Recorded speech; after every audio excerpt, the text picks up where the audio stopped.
Hi guys! Kain tayo guys! Avocado! Mm.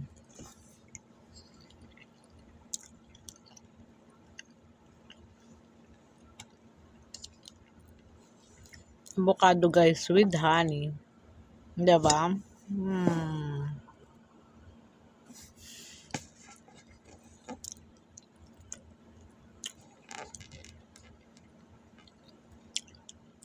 My favorite. Honey. Mm.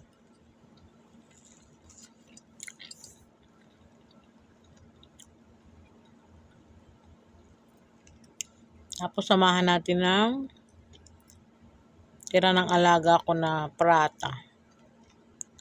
Huwag natin sayangin ng pagkain. As long na makakain pa yung pagkain ng alaga, kainin natin. Ako kinakain ko talaga yung tira ng alaga ko. Kasi hindi naman marumi. Hindi naman kinagatan. Bakit hindi natin kakainin? Ayan, prata with peanut butter. Yan ang gusto ng alaga ko. Para siyang spring roll pero prata yan. Ni-roll ko lang para madali nilang isubo. Kasi inaantok pa. 'Di ba? Gawa ng paraan. 'Di ba? Thank you for watching guys. Good morning. God bless us all.